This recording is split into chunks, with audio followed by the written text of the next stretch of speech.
Back to New Day on TV3. Sandra saying, I say boom, boom, boom. Yes, Anyway, let me just reserve my comments. Anywho, we're going to be talking to an amazing children's book writer in a few moments. Before we do that, I just want to acknowledge my clothing sponsor for this morning, Fashion Trends in Tema Community 4, for my lovely outfits and shoes. So make sure you go and check them out. All right, so this lady is described as one of Ghana's youngest writers, and she's been writing since childhood. Her unique selling point is her love of Ghanaian values and traditions, which are featured prominently in her writing. Her name is Franka Andoh, and she joins me right now. Good morning. How are you today? I'm very well, but not very young. It doesn't matter. I mean, to be described as young, you always want young at heart, right? Yeah. So have you been enjoying the World Cup since it started yesterday? You in the World Cup I'm fever? not really a football person. Even when Ghana's playing? They break my heart. Oh. So I try to stay away from You try and things. stay away? I just find out, did we win? Did we not? I take it from there. Okay, wonderful. All right, let me, first of all ask you, what is it about you as a person that made you gravitate towards writing? Okay, well, I've always loved to read. I started reading pretty early. And then when I went into primary school, I went to Christ the King. I realized that my essays were interesting. We had a lot of American nuns teaching at the time, and they used to take my essays home because they found them entertaining. I think that's when I realized I kind of had something. And then, moving on in life, I kind of put it away for a long time. And then I was working in the UK, and one of my bosses said to me, Franka, you should write. And then I still sort of didn't really do anything about it. But when I came back to Ghana in 2004, I got accepted on a program called the Crossing Borders, which is being organized by the British Council. So they sort of linked me with a writer in the UK who mentored me for over a year. And I think that's when I sort of thought, well, I like this. I think I should do this. So that kind of set me back on the writing track, and I've been trying to be on it since then. Okay, why in particular the area of children's writing? Why did you choose that arena mostly? I don't really limit myself to children's writing. I do have two children's books that have been published. But I have a daughter. She's going to be 10. And when she was about 2, I used to read to her. And she really loved, she still does love books. But I realized that a lot of the books I was reading to her were really not our reality.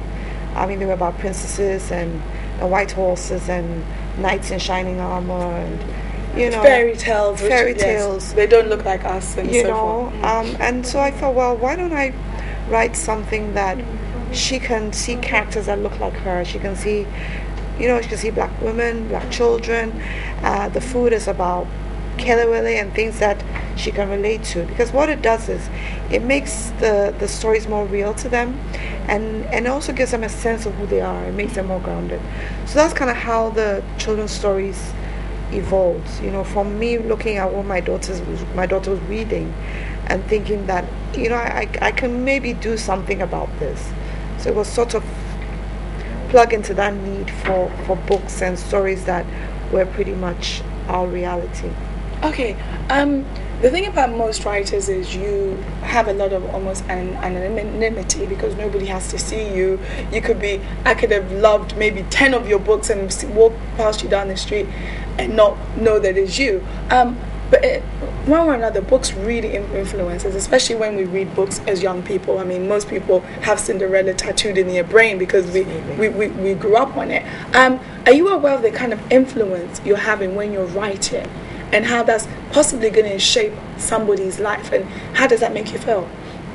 I know one father came back to me and said his son was reading one of my books, which was Dokno the Donkey, and he said the boy kept giggling. And for me, it was very humbling, because that's your writing. You're trying to do the best you can. You're trying to be creative. You're trying to teach a few lessons without seeming overbearing. And to get that kind of feedback that, a boy of like 5 was going through and giggling, meaning that he sees something that sort of tickles something inside him. And that's quite humbling, to know that the words you put on paper can have that effect on a little boy who they don't even live here. They're Ghanaian, but they don't live here, and it's even more important for them because they don't have a sense of where their parents are from. So the dad bought this book, took it abroad. This child's been raised in the UK and America, but is reading a book set in Ghana, and he finds it interesting and entertaining. So that for me, it's like, wow, okay, I think I've achieved something. Even if it's just one child giggling somewhere in the States, I'm okay with that. Okay. Where do you start from when you're writing? Do you pick a topic, or do you just sit there and just let the creative juices flow? Is there any process? Where do you get your inspiration from to start writing on a particular book or topic? Okay. With the children's stories, my daughter was going to a nursery in Jolu at the time, and there was a donkey that used to carry trash. And I think I've seen it. You've seen it. I've seen it. And I thought about the man and the donkey, and I thought, I wonder where they live, what kind of life do they have, but also recognizing the important role they play within that Joel era, where if you can't afford Zoom Lion or G-Ways, at least they'll come and pick up your trash. So I'm thinking, what do these kids think as they're going to the school when they see this donkey and this man? Do they really think about what the man is doing or what role the man is playing? And how do they also contribute to the trash? Do they throw things around? So it was a story that was meant to not only talk about what the role of what the donkey and the man play within that community, but also tell the kids, don't chuck things about. Don't chuck the fan ice wrappers and the sachet water. So in a way, in a story form, I was also trying to get them to be environmentally friendly and more aware of what they do when they sort of throw things around. So sometimes that's where the stories come from, like just wondering, what if the donkey was a human being? What would it be thinking as it's plodding along with all this refuse behind? So sometimes that's where the ideas come, and then you work the characters, and then hopefully at the end of the day you have a story. Okay, how do you feel the writing industry is in Ghana at the moment? Are we... Why do you have a smile on your face? I just asked and the smile just crept up. So are we in a good position, or we need room for improvement? How are we doing in the writing industry? I think there's a lot of focus on textbooks because publishers make more money selling textbooks. So there's not the encouragement for creative writing, for fiction. Okay. So you either self-publish, or if you're lucky, you can find publishers abroad who will do your work. And I don't think it's encouraging. And also sometimes the relationship between publishers and writers means the writers can't necessarily live on their writing, which means you have to work full-time and maybe write on the side, and that can be quite challenging. I'm able to write because I run my own business, so I can sort of manage my time. But for somebody who's working full-time, how do they work in between a full-time job? So I think it's made writing a slightly unattractive profession. But there are lots of people out there who have stuff that really should be seen in the light of day and isn't, because they can't find publishers, they can't get good deals, or there just isn't the right environment that's encouraging them enough to want to, take the risk of self-publishing. Okay, I understand you have a new book which you're launching today. I do, yes. What is it? What is the book about, and where is it happening? The book is entitled I Have Time and Other Short Stories. It was actually funded by the Ghana Denmark Cultural Fund, and it's a collection of 11 short stories.